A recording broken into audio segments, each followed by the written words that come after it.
세상의 모든 지식 언더스탠딩.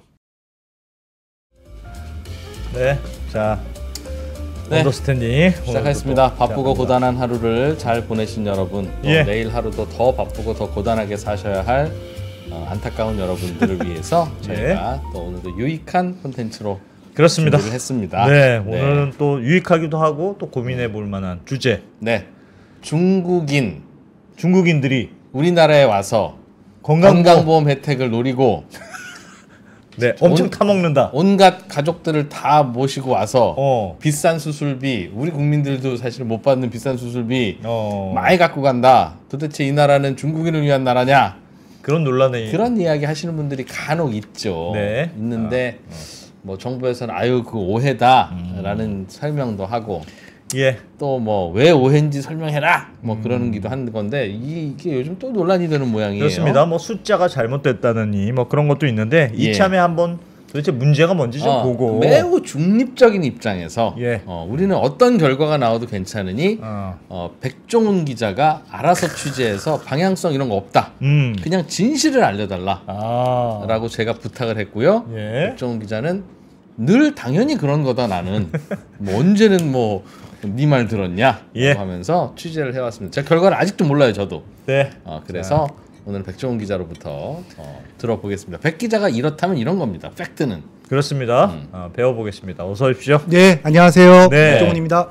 외국인들이 우리나라 건강보험을 그냥 쏙쏙 빼먹는다. 논란의 핵심은 그런 거죠. 네, 저희 아버님도 요번에 건강보험 얘기를 해봤는데 그렇게 알고 계시더라고요. 중국인들한테 다 퍼주고 있어. 다 퍼주고 있다라고. 도대체 뭐 하는 놈들이냐. 그래서 저도 궁금했고 어렴풋이는 기사에서 봤습니다만 일단 정리한 걸 말씀 올리겠습니다. 일단 슬라이드 보시면 이게 되게 유명한 사례예요. 서울경제 보도인데 서울경제만 보도한 건 사실은 아니고 한 2, 3년쯤 됐는데 건보료로 중국인이 이제 우리나라에 취업한 사람의 피부양자로 등재를 해서 혈우병이라는 좀 희귀병으로 치료비를 33억 원을 썼는데 10%인 3억 3천만 원만 냈다. 본인 부담으로? 본인 부담으로 냈다라는 사례입니다. 대체로는 이 사실관계는 맞고요. 이런 분이 있었다. 네, 이런 분이 있었다라는 거를 뭐 보건복지부나 건보공단이 부정하지는 않습니다. 저분은 한국에 와서 일하던 근로자였어요? 아니면 근로자의 가족이라서? 가족인 피부양자였습니다. 60대 한국에 와서 일하시는 분의 가족이 중국에 계셨는데 한창 일한 나이는 한국에 아니고 들어와서 치료를 받고 갔다. 치료를 4년간 받았어요. 2017년부터 2021년까지 4년 동안 60대인데 남성인지 여성인지는 저도 잘 모르겠습니다. 그래서 혈우병으로 치료를 받았고 혈우병이 제가 몰랐는데 그 치료제가 굉장히 비싸다고 하네요. 근데 건보 그 대상에 들어 있었나 봐요. 그래서 치료비가 33억 원이나 나왔고 그 중에 뭐 10%만 냈다라고 해서 굉장히 화제가 됐고 그게 이제 비판도 많이 받았습니다. 그래서 이건 보건복지부 보도 설명 자료인데 뭐 일단 그 사실관계를 부정하는 보도 설명 자료는 아니고요. 내국인도 그런 병이 걸렸고 그런 치료가 필요했으면 했을 것이다. 그리고 다만 이게 이제 참작해달라는 정부의 설명인데 외국인 전체 건보는 흑자가 많이 나고 있습니다. 5천억 원 안팎의 흑자가 나고 있습니다. 그래서 연간? 연간. 희귀 사례가 이런 게 있는 건 맞는데 전체적으로 보시죠. 그러면은 우리가 건보 안 그래도 우리만 해도 적자인데 건보 재정 원래 적자지 않습니까? 지금 우리나라 국민들을 대상으로는 걷는 보험료보다 쓰는 건보료가 더 많죠. 많아요? 적자예요? 적자죠. 그런데 외국인들만 따로 모아서 생각하면 외국인들이 내는 보험료가 더 많다. 더 많다. 받아가고 타먹는 것보다.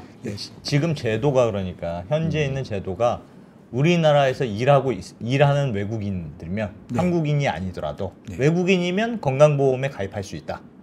그리고 건강보험에 가입하면 가족들도 다 건강보험이 된다. 현재 제도가 그런 거죠? 논리적으로는 그런데 이제 뭐 당연히 조건은 있습니다. 정당한 체류 자격, 뭐 비자라고 보통 하는 정당한 체류 자격으로 취업을 한 가입자의 가족을 피부양자로 데려올 수 있는 거고 그 지역 가입자라 그래서 직장이 빨리 안 잡힐 수도 있잖아요. 정당한 체류 자격은 있는데 직장에 안 들어갔을 가입자는 6개월 체류가 지나는 조건으로 직장 피부양자도 그런데 6개월이 지나면 지역 가입자로 가입할 수는 있습니다. 가족이. 그러니까 누군가 하여튼 한국에서 돈을 벌고 있는 사람이 예. 건보공단에 하여튼 나는 가입하겠습니다. 건강보험 가입하겠습니다. 예. 하고 보험료를 내서 가입하면 위아래로 예. 가족들 다 된다. 되는데 가족들은 그분들이 직접 6개월 동안 체류해야 되는 거예요? 아니면 아들이 한국 가서 일한 지 또는 딸이 한국 가서 일한 지 6개월 지나면 예를 들면 체코나 중국에 있는 나도 같이 혜택을 받을 수 있는 거예요? 전자죠. 왜냐하면 취지가 어떤 일하는 가족을 보내놓고 내가 잠깐 한국에 가서 혜택을 보는 걸 막겠다라는 취지거든요. 그러니까 개별 주체가 다 6개월 이상 체류를 의무 해야. 혜택을 보려면 근로자든 피부양자든 외국인은 한국에서 6개월 이상 이전에 체류한 기록이 있어야 있어야 그때부터 혜택을 받는다. 그래서 다시 돌아오면 하여튼 정부는 그런 사례가 있었던 건 맞다. 근데 외국인 아니라 내국인도 이런 혜택을 봤을 것인데 하여튼 이렇게 되었다. 다만 외국인 전체는 연간 5천억 정도는 흑자가 나고 있다. 그리고 피부양자가 이분이 피부양자여서 논란이었는데 피부양자도 외국인이 한 가입자 한 명당 직장 가입자 한 명당 0.5명 정도 피부양자를 등재한다면 우리나라 사람들은 이제 국내 우리 한국인들은 한 명 취업자 가입자는 한 명 정도 평균 등재를 한대요. 그러니까 그 말인즉슨 외국인이 뭐 전체 평균으로 보면 피부양자를 엄청 데리고 오는 건 아니다. 다 돈 벌러 혼자 오는 사람이 많기 때문에 떨어뜨리기 때문에 평균을. 그래서 뭐 극단적인 사례는 있겠지만 전체적으로 외국인들이 뭐 피부양자를 뭐 우리나라 사람보다 뭐 몇 배를 끌고 온다든지 그러지 않는다. 호롤단신 와서 일하다가 알겠습니다. 젊은이들이 많아요. 그런 얘기를 하고 일반적으로는 그렇겠죠. 뭐 당연히 그럴 텐데 근데 이제 지금 논란의 핵심은 특히 중국인들이 그게 뭐 하여튼 왜 그런지는 모르겠습니다만 어쨌든 중국인들이 피부양자로 건강보험을 많이 타먹더라. 그래서 특히 거기만 적자더라. 그동안 알려진 게 그거 아니었습니까? 네, 그렇습니다. 어느 정도 다 맞는 얘기고요. 그것도 맞는 얘기예요? 예. 요거 슬라이드 한번 보시면 뭐 약간 혼란스러우실 수 있는데 회색 그래프부터 보시면 돼요. 이게 원래 알려진 수치들입니다. 이 회색 그래프 적자. 회색이 적자예요. 예, 중국인 재정. 중국인이 우리나라에서 반란해서 건보 재정을 흑자인지 적자인지 본 표인데 그래프인데 이 회색이 원래 알려진 수치들이에요. 계속 적자네요. 계속 적자인데 2019년에는 큰 폭이었고 조금씩 줄고는 있죠. 그러다가 2024년에 잠깐 늘었습니다. 요게 이제 알려진 표였는데 지난달에 최근이죠. 건보공단이 어이구 저희가 집계를 잘못했습니다. 2020년은 239억 적자가 아니고 365억 흑자였어요. 라고 수정을 했고요. 이 한 개년에 대해서. 요쪽 2023년도 수정을 했는데 640억 적자가 아니라 27억 적자였습니다.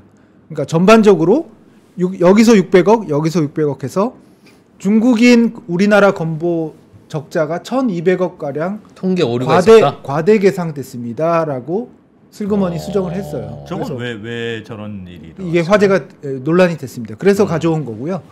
왜 그러냐에 대해서는 여러 가지 뭐 설명을 하고는 있는데 건보공단은 그냥 이렇게 설명하더라고요.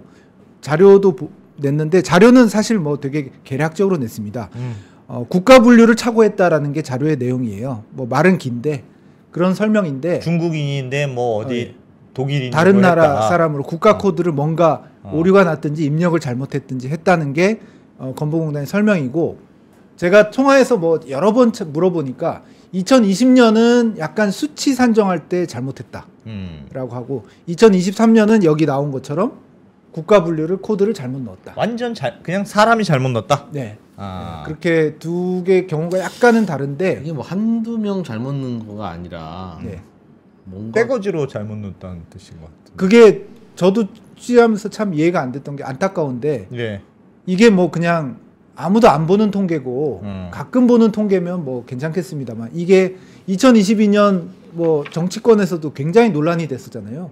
대선 때도 논란이 됐었고 중국 사람들이 건보를 많이 타간다 안 타간다 그렇게 싸움이 됐던 사안이거든요. 근데 이 관련 통계가 이렇게 1,200억이나 틀린다는 거는 조금 아쉬운 대목이 아닌가. 그러니까 저 밑에 있는 회색 그래프. 그러니까 중국인들은 유독 건강보험을 많이 타먹어. 저것 때문에 지금 말씀하셨던 대로 6개월은 체류해야 부양자도 치료 받을 수 있어. 예, 예. 그 제도가 들어온 거지 않습니까? 그렇습니다. 예. 그 전에는 야 이렇게 막 타먹으면 안 되지. 이거 봐라, 빵꾸 나는 거 봐라. 예. 근데 또 이게 싸움이 그렇게 간단하지가 않은 게요. 예. 요 표를 한번 보여드리면 이렇게 적자폭이 1,200억이 줄었음에도 불구하고 외국인 국적별 건보 수지에서 적자가 나는 나라는 중국인밖에 없습니다. 그래도 저걸 그럼에도 불구하고 숫자 잘못한 거 바꿔도 바로 잡아도 다른 나라는 다 우리나라 와서 보험료만 내고 예, 타먹지는 못하고 타먹지는 못하고 보험료만 꼬박꼬박 많이 내는 거죠. 베트남인 같은 경우에 뭐 한 해에 700억 넘게 지금 건보 흑자를 주고 있고요. 우즈베키스탄, 네팔 뭐 많습니다. 그리고 우리도 뭐 미국 같은 경우에도 미국인이 우리나라 와서 이제 흔히 말하는 검은머리 외국인 뭐 예. 의료 받는 거 아니야라고 했지만 실질적으로는 그렇지 않았습니다. 내는 돈이 더 많다. 내는 돈이 훨씬 많았고요. 이렇게 보면 이 논란에도 불구하고 외국인 중에 우리나라에서 건보로 흑자를 그러니까 적어도 본인 입장에서 빼먹는 사람은 중국인밖에 없었던 건 사실입니다. 왜 그렇습니까? 그러니까 굉장히 많은 나라, 베트남, 뭐 우즈베키스탄, 굉장히 많은 나라들도 다 흑자인데, 그러니까 내는 것만큼 타먹기는 어려운 구조라는 뜻일 텐데. 저 사람들이라고 해서 난 정말 한국을 위해서 안 타먹을래 그러진 않을 거 아닙니까? 그렇습니다. 나름대로 한다고 하는 건데도 내는 돈이 더 많다는 뜻인데 왜 중국인들만 저럴까요? 저는 전문가들한테 제 생각이라기보다 전문가들한테 두루두루 취재를 해봤는데 약간 그 진보적 성향의 전문가든 보수적 성향의 전문가든 그런 얘기는 공통적으로 합니다. 예를 들어서 이 외국인 건보라는 것이 일하러 오잖아요. 그러니까 취업 비자이고 보통 39살 미만의 젊은 사람이 옵니다. 일반적으로 그렇겠죠. 베트남, 우즈베키스탄, 네팔, 미국이 정상인 거예요. 병원 갈 일 별로 없고. 병원 갈 일이 없는 겁니다. 우리나라에 와서 열심히 일해서 돈 벌어 가는 거지. 보통 젊고 건강한 사람이 오기 때문에 그렇게 수지적으로 볼 때 물론 아주 예외적으로 여기 와서 아프신 분이 있겠지만 대체적으로 건강한 거예요. 그래서 흑자가 날 수밖에 없는 구조예요. 원래 구조는. 그러면 다시 질문으로 돌아가서 안 대표 말씀처럼 중국만 왜 이렇게 적자가 나라고 했을 때 전문가들은 세 가지 정도를 의심하고 있습니다. 슬라이드 보시면 일단 중국인들이 140만 외국인 건보 이용자 중에 70만 정도를 차지하는데 반 정도를 차지하는데 피부양자 등록에 다른 나라 인종들보다 약간 적극적이다. 그거는 추정이 아니라 숫자로도 살짝 나오는데요. 외국인 피부양자를 100으로 봤을 때 중국인 출신 피부양자 비율이 68%니까 원래 중국인이 외국인 건보에서 차지하는 비율보다 피부양자가 좀 많은 거예요. 그러니까 적극적으로 좀 등재한다고 할 수가 있고요. 잠깐만요. 근데 여기서 적극적 등재라는 건 중국에 우리 아버님, 어머님 살고 계세요. 피부양자로 넣어주세요. 한다고 되는 게 아니잖아요. 그렇습니다. 지금 6개월을 살아야 되니까 한국에 거주하셔야 되니까 심사도 받아야 되고 데려와야 되는 거잖아요. 한국으로. 진정한 부모인지도 솔직히 확인해야 되고 그러니까 저건 진정한 아들인지 중국인이 피부양자 등록을 적극적으로 한다는 게 아니라 물론 그럴 수 있겠으나 중국인들이 보통 가족들과 많이 같이 와서 한국에서 일한다. 그런 뜻처럼 보이는데. 그러니까 당연히 등재를 당연히 했겠죠. 그러니 중국인들이 하는 일의 특성상이든 혹은 가까우니까 베트남에서 오시는데 베트남에 있는 부모님을 한국으로 모셔다 와서 엄마 나 밥 좀 해주세요 하기는 어렵잖아요. 그런데 중국은 그냥 중국에 사시나 한국에 사시나 뭐 비슷할 수도 있고 다양한 이유로 근로자의 가족들이 한국에 같이 와서 거주하는 비율이 높다. 그렇게 이해하는 게 맞겠죠? 표현이 그 말이 같은 말이긴 한데. 근데 2% 말씀이 더 정확한 것 같습니다. 그게 선이죠. 그게 먼저고 왔으니 등재를 하자라는 거죠. 오지도 않은 가족들을 그냥 다 서류상으로 막 등재하고 있기 때문은 아니라는. 그렇습니다. 정확한 지적이신 것 같고요. 두 번째가 이제 논란의 지점입니다. 일부 중국인들이 뭐 중국 SNS에 한국 건보 이렇게 뭐 따먹으세요라는 식으로 여기 제가 너무 자극적이라서 일부러 안 가져왔습니다. 근데 뭐 동영상이든 뭐 글이든 그런 게 많은 건 사실이거든요. 그래서 일부 중국인들의 한국 건보 악용이 의심된다는 점. 그리고 세 번째는 요거는 이제 약간 소수설인데 중국에 이제 흔히 말하는 조선족 있잖아요. 연변 같은데 조선족들이 한국에 오는데 그런 분들은 언어나 이게 문화나 이런 게 그나마 좀 친근하잖아요, 우리나라가. 그러니까 더 자주 오고 더 쉽게 오고 더 오래 머무른다는 거죠. 그리고 아무래도 오다 보면 취업 자리도 알아보게 되고 체류 비자를 받는 걸 전제로 그러다 보니까 조선족 중에 좀 나이 드신 분들이 한국에 대한 어떤 동질감이나 이런 것 때문에 좀 많이 오지 않느냐. 그래서 이건 데이터가 있진 않아요. 제가 데이터 확보는 못했는데 연변 조선족의 연령대가 높다 보면 좀 아플 수도 있기 때문에 그거는 맞을 것 같습니다. 그런 분들이 많죠. 왜냐하면 아기 보는 조선족 분들 많잖아요. 연세가 좀 있으시죠. 연세 있으신 분들. 그러니까 우리나라도 대체로 건보공단 그때 보니까 젊었을 때는 내는 돈이 많고 막 한 5, 60대 넘어가면서부터는 이제 내가 타먹는 게 많고 그게 자연스럽잖아요. 그러니까 아무래도 나이 들면 아픈 데가 많으니까 건보공단에서 타는 게 더 많아. 실제로 중국인들의 경우에는 조선족들이 조금 연세 있는 분들이 한국에 많이 온다고 생각하면 그것 때문에 타는 사람들이 더 상대적으로 많을 수는 있겠다. 그렇죠. 뭐 나이가 들면 아무래도 허리도 아플 수도 있고 뭐 여러 가지 질환이 있을 수 있으니까 그게 세 번째 추정 이유입니다. 그래서 크게 봐서 어떤 이프로가 말씀하신 어떤 거리에 따른 어떤 가족 단위의 어떤 이주 그런 게 영향을 미칠 수 있다. 그리고 일부 중국인들의 악용 그리고 어떤 조선족을 중심으로 한 약간 고연령대의 한국 체류 이런 것들로 인해서 중국인들의 우리나라 건보 수지가 좀 적자가 아니냐라는 말이 나오고 있습니다. 근데 그렇다도 그러니까 예를 들면 뭐 2번은 뭐 일부 그런 사례가 있을 수도 있고 그거는 뭐 중국인 아니라 뭐 베트남이든 어디든 있을 수 있을 것 같고 3번은 나이가 많은 사람이 있을 수는 있을 것 같아요. 조선족의 특성이 있다면 1번이 좀 특이하네요. 저는 제일 그러니까 지금 거의 문제는 피부양자가 많아서 약간 논란인 건데 그리고 그게 아무리 그래도 조선족이 연세가 있는 분이 있더라도 60대 이상의 고령자들이 많이 들어오지는 않을 것 같거든요. 그래도 그렇게 따지면 본인은 내는 돈이 많을 것 같고 그래도 그게 적자라면 피부양자가 그래도 많다는 뜻일 텐데 나이 든 피부양자 혹은 어린 피부양자 그게 많다는 뜻일 텐데 그게 중국인들이 좀 많다는 게 가까워서 그럴까요? 미국이랑 한국이랑 아무래도 가까워서 가족들을 데려오기가 좋아서 그런가? 그리고 중국의 건강보험이 제가 중국 그 현지의 변호사 물론 제가 중국말을 못하기 때문에 조선족 출신 변호사하고 통화를 오늘 했는데요. 중국 지역 그 지역이 아니고 공공 그 의료를 붙이면 건보가 좀 약하다고 해요. 중국의 건보는 중국의 건보가 정말 그 완전 최저 보장이래요. 그래서 사보험을 들어야 된다고 합니다. 그러니까 우리나라로 치면 그 민간회사 보험을 들지 않으면 우리나라 건보는 솔직히 좀 잘 돼 있는 편이잖아요. 기본적인 아픈 거는 보장을 해주는 편인데 중국은 그 공공건강보험이 굉장히 박하대요. 보장이. 그래서 민간 보험을 들어야 되기 때문에 부담이 된다. 근데 한국에 가면 아픈 것도 좀 해준다고 하니까 그런 것도 좀 작용할 수 있지 않겠느냐는 말도 서로 나눴습니다.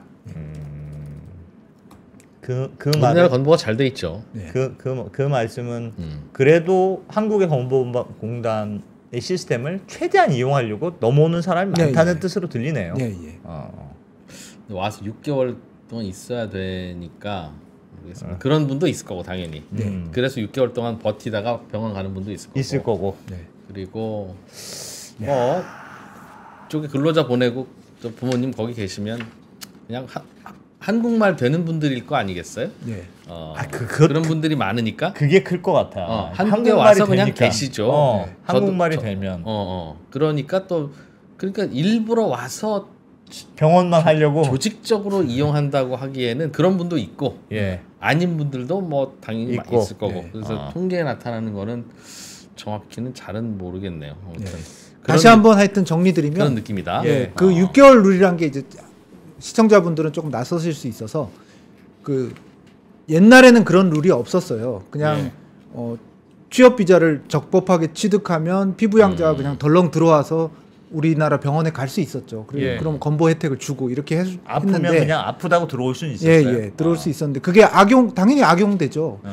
중국에 내내 있다가 치료받을 때만 잠깐 올 수 있잖아요, 한국에. 그래서 룰을 만들어서 한국에 6개월 이상 체류해야 직장가입자의 피부양자로 들어갈 수 있고 그러면 그걸 우회하겠다고 지역가입자로 혹시 들어오는 것도 막기 위해서 그것도 국내 체류 6개월이 되셔야 외국인은 지역가입자로 가입할 수 있게 룰이 생긴 거죠. 그렇기도 하고 중국 이제 분들은 그 동포 뭐 우리말이 좀 되시는 분들이니까 아들도 한국의 공장에 와서 취업하고 어머니도 와서 뭐 아버지도 와서 건설 현장에서 일하고 그리고 나서 한 가족이 그냥 같은 집에 사는 거예요. 그게 제일 유리할 수도 있고 사실은 말도 통하고 하니까 많이 불편하지 않고 그러니 그냥 그렇게 오는 케이스가 더 많을 수도 있죠. 그럴 때 건강보험은 예를 들면 아들이나 딸이 우리나라에서 입사해서 뭐 회사 다니면 거기에 얹혀서 6개월 후부터 작동하는 걸로 뭐 쓰다가 뭐 그럴 수도 있겠죠. 요거는 뒤쪽에 말씀드리려고 했는데 뭐 6개월 룰이 좀 보기에 따라서는 약간 길다 짧다 뭐 그런 논란이 있거든요. 근데 보면은 보통 한 6개월 정도 하는 나라도 꽤 있어요. 보면은 영국, 캐나다, 대만 이런 데는 자국에 들어온 외국인이 6개월 이상 지나야 그 나라 건강보험 시스템에 들어갈 수 있게. 그 나라는 근로자 본인도? 아니요, 본인은 아니고 피부양자 되기도 되는데 그런 6개월 우리도 아마 약간 벤치마킹을 한 것 같은데요. 영국, 캐나다, 대만은 그렇고 3개월로 좀 피부양자 쪽 등록을 제한하는 곳은 독일, 프랑스, 벨기에. 유럽도 약간 제한은 있군요. 그러니까. 제한은 있습니다. 무제한 뭐 들어오는데 적법한 비자에 피부양자면 뭐 병원 다 이용해 이렇게 풀어주진 않아요. 유럽도 규제는 있다라는 말씀을 드리고요.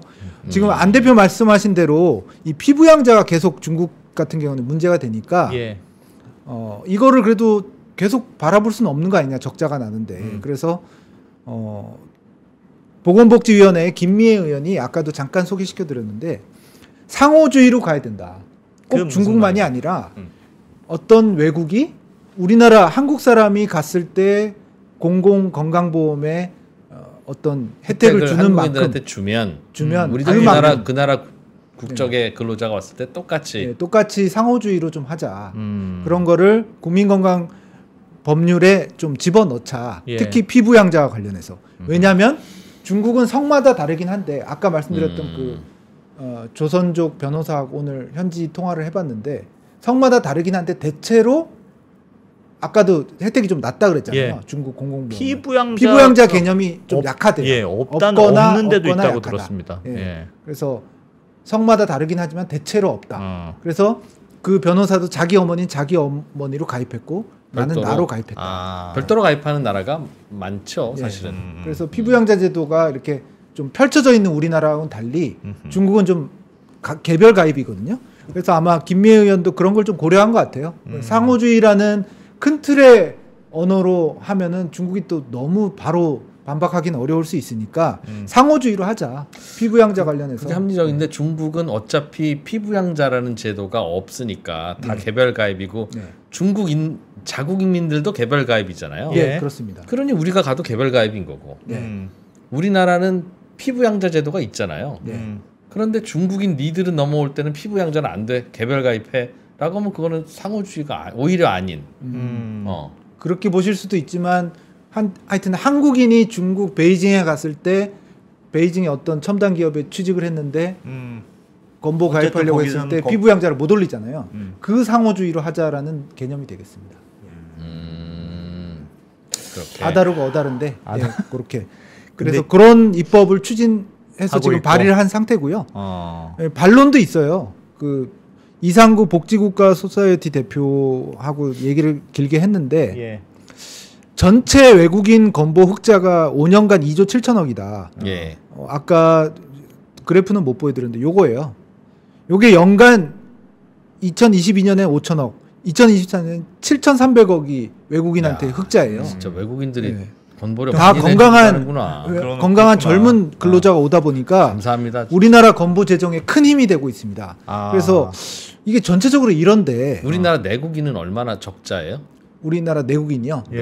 보험 수지로 한 11조 정도 작년에 적자 났습니다. 11조 적자. 예.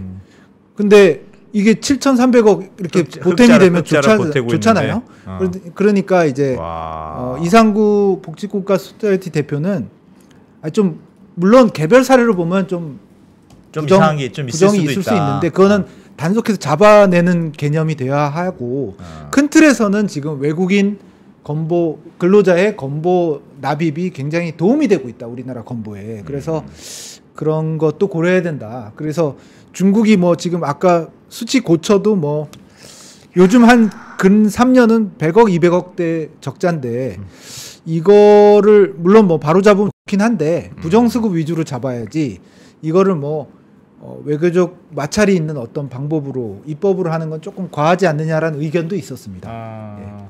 야, 말씀하셨던 대로 대체로 우리나라에 이제 근로자로 와서 일을 하고 있으니까 건강보험 혜택을 당연히 받아야 되고 건강보험 내니까 보험료 내니까 그 피부양제 제도가 있으니까 우리 그 제도를 적용하는 것까지는 별로 이견은 없을 것 같고 다만 그럼 그냥 다 똑같이 해주느냐 중국에 살다가 아픈 느낌이 오면 그때 한국에 와서 치료받고 가고 이런 것까지 허용해 줄 거냐 말 거냐 그 논란인 것 같아요. 지금은 6개월이라는 체류 한도를 해서 그렇게는 하지 마. 해외의 경우에도 보니까 약간 그런 거에서 예외를 꽤 두는 데들이 있더라고. 뭐 응급치료만 돼. 뭐 이런 데도 있고. 안 대표님 미국 특파원 갔을 때는 보험 어떻게 했습니까? 다 한국에서 냈어요. 하나도 못 받고. 미국은 보험 제도가 후지니까. 미국 가서 병원 안 갔어요? 병원 갔는데요. 여기서 있는 여행자 보험을 들고 그걸로 갔죠, 뭐 거의. 미국에서는 미국의 보험회사에서 가입 안 하고? 보험 가입 안 하고. 그럼 미국에서 다치거나 아프면 나 여행자니까 여행자 보험에서 돈 줘 해서 가는 겁니까? 아니 현금으로 뭐 그냥 다 먼저 내고 한국에 청구해서 한국 여행사에서 받는. 괜찮네. 대체로 저런 특파원들은 저런 형태고 조금 거들면 제가 뭐 박사과정 이런 것들은 그 대학의 보험 가입 그 루트가 있습니다. 그래서 그 미국 대학의 보험 가입으로 물론 보험비는 훨씬 비싸죠. 그래서 그렇게 가입하는 경우도 있고요. 아니 유럽에는 어떤 제도도 있냐면 보니까 뭐 다 나라마다 다르긴 하지만 제가 예를 들면 독일에서 근무하는 사람이에요. 근데 난 네덜란드에 살아. 그러면 부모님이 네덜란드에 사는데 내가 독일 근로자라는 이유로 네덜란드 병원에서 치료한 것도 독일 건보에서 좀 내주는 그런 제도도 있더라고요. 이게 독일인지 어딘지 모르겠습니다만 유럽에는 하여튼 그런 제도도 있긴 있더라고요. 그러니까 하여튼 근로자면 피부양자를 확실히 챙긴다는 컨셉은 있는 것 같아요. 근데 말씀하셨던 대로 모든 걸 다 해줄 거냐, 요거는 좀 제외를 해줄 거냐, 아니면 뭐 몇 개월 체류를 최소한 해야 된다든지 뭐 그렇게 좀 제한을 두는 방식이 일반적인 방식인 것 같습니다. 호혜주의는 뭐 어떻게 보면 합리적인 것 같기도 한데, 그러니까 지금은 뭐 해주는 데가 잘 없어가지고 중국만 적자가 나는 것도 뭐 이유도 있을 것도 같고 뭐 당연히 뭐 그럴 것도 같은데 그럼 이제 어떻게 할 거냐 앞으로 이런 현황에 대해서 그냥 알고 넘어가냐 아니면 일부에서 말씀하셨듯이 야 중국인들이니까 중국인들만 따로 보험료 더 내라고 해라고 할 수 있는데. 어떤 근로자를 국적에 따라서 분류하는 것도 좀 웃기잖아요. 그렇죠. 마치 그러면 혈액형별로 AB형, O형인 분 중에 누가 적자 많이 일으키는지 봐서 혈액형별로 할 겁니까? 아니면 키가 170에서 180 사이와 160에서 170 사이가 누가 적자를 많이 일으키는지 봐서 그런 분들만 더 내게 할 겁니까? 사실은 애매하잖아요. 예, 애매합니다. 그리고 이게 일방적으로 나눠주는 게 아니고 그 보수 월액의 보험료를 곱한 거를 정당하게 내고 그 혜택을 받는 거라서. 그리고 아플 줄 미리 예상할 수는 물론 악의적으로 속이고 숨겨서 하면 모르겠습니다만 일반적으로는 자기가 아플지를 미리 알 수 없고 그런 것들이 있어서 그런 것들을 과연 그렇게 막 외국인이라고 너무 배척하는 게 맞을까라는 생각은 듭니다. 그리고 우리나라가 하여튼 필요해서 사람을 데려다 쓰는 거잖아요. 그러니 지금의 별 문제는 없다. 백종원 기자는 별 문제는 없다는 아니고 예를 들어서 여러 가지 조건을 더 붙이는 건 뭐 저는 찬성합니다. 어떻게? 지금은 6개월 체류 조건이 있는데 한 1년 6개월에서 1년 사이에 뭔가 사회적 토론을 통해서 조금 늘리는 것도 방법인 것 같아요. 그거는 방법이다. 네. 그건 방법일 것 같고 또 나는 오히려 6개월 동안 기다리라고 하는 게 네. 너무 과하다. 그래 일부의 무임승차를 막기 위한 조치라고는 하지만 한 가족이 다 와서 우리나라에서 일을 시작했어요. 아들이 회사에 취업하고 엄마는 식당 일하고 아버지는 공사장에서 일하시는 아주 전형적인 중국에서 오신 분들이 엄마 아빠도 병원 가야 되는데 그럼 각자라는 거 급하면 그러니까 6개월이 지나지 않았다는 이유로 많이 아프면 중국으로 돌아가서 병원 가야 되는 거잖아요. 그런데 우리나라 근로자들이 다른 나라에 가서 일할 때 그런 취급 받았었나 생각해 보면 그건 또 아닌 것 같아서 그렇게 맞는 말씀이고 설득력이 있는데 다만 난 왜 오늘은 이 주제에 대해서는 이렇게 폴리티컬리 코렉트 하려고 다만 젠딩창에서 왜 그래요 이러고 있잖아요 지금. 다만 좀 덧붙이고 싶은 건 전적이라는 게 있는 거죠. 예. 여기 그래프에 다 나오진 않았지만 2019년, 2018년에는 1,000억씩 적자가 났거든요. 그러니까 중국인만 이렇게 큰 적자가 난다면 뭔가 문제가 있는 거고, 그러니까 중국인 분들이 뭔가 좀 규제를 받을 약간의 그 동의는 제공한 아니에요. 베트남이 예. 우리 산동반도에 붙어 있고 베트남에 있는 국민들이 대부분 한국말도 할 줄 알면 저는 베트남 사람들도 떼가족이 와서 할 것 같다. 똑같을 것 같습니다. 네. 느낌이 그냥 중국인들이 뭐 그런 게 아니라 한국말 할 줄 알지, 가깝지, 피부색 똑같지. 거기서 일하나 여기서 일하나 비슷한데 여기가 급여 많으면 조건이 좋죠. 나라도 온 가족이 한국에 와서 일하는 쪽으로 기왕 우리 아들 일하러 간 김에 아들 밥도 해주고 네. 그런 선택을 하는 게 뭐가 문제냐는 나 뭐가- 오늘 왜 이러지? 문제는 아니고요. 중국 대사관에서 나 초청장 될 것 같아. 문제는 아닌데 하여튼 네. 우리 전문가들이 얘기하듯이 2번도 있으니까요. 악용 의심 사례가 있긴 있으니까. 있지요. 네. 1번까지는 뭐 논란의 여지는 있을 것 같은데. 우리나라도 실손보험 악용하는 국민들이 얼마나 많이 섞여 있어요. 예를 들면 영국은 의료가 공짜라면서요. 외국인이 우리가 가도 영국이 다 공짜로 받을 수 있겠죠? 영국에 가면? 네, 영국 병원에 가보질 않아서 모르겠습니다. 근데 기본적으로 유럽은 스틸 폴리티컬리 코렉트하기 때문에 네, 대충 다 해줄 것 같지. 그 마음은 아파도 해줄 거예요. 앞으로는 어떻게 바뀔지 몰라도 곳간에서 인신난다고 유럽은 부자였잖아요. 네. 뭐 난민도 다 받고 막 그랬는데 뭐 독일은. 약간 어려운 문제네요 오늘.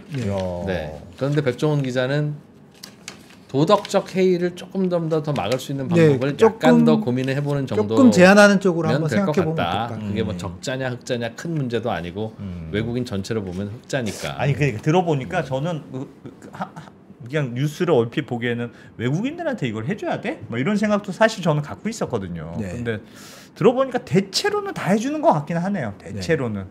국제적으로 그렇습니다. 국제적인 룰이 그냥 서로 다 해주는 거야. 무슨 시혜를 베푸는 게 아니니까요. 근로자가 근데 필요해서 부르는 거예요. 나라마다 어느 정도의 제한을 둘 거냐가 조금 다른 거고 예, 대체로는 그냥 해주는 게 그냥 국룰이네요. 국룰. 평소에 이프로의 생각은 우리는 지구인이다. 한국인이 아니라. 그렇게 따지면 충북인이지 무슨 한국인이겠습니까? 강원인이지. 속초인이고. 지구인인 건데 뭐 그걸 그렇게 뭐 하냐는 생각인데 아무런 논리는 없습니다. 그냥 느낌상. 네. 지구인 인터내셔널. 지구인 좋죠. 난 삐딱인가 봐. 그러니까 남들이 중국인 욕하면 이렇게 중국인 편들어주고 싶고 남들이 난민들 받읍시다라고 그러면 반대하고 싶고 그런가 봐요. 네. 알겠습니다. 어떤 이슈인지는 잘 알 것 같네요. 네. 알겠습니다. 백종원 기자님 고맙습니다. 네, 고맙습니다.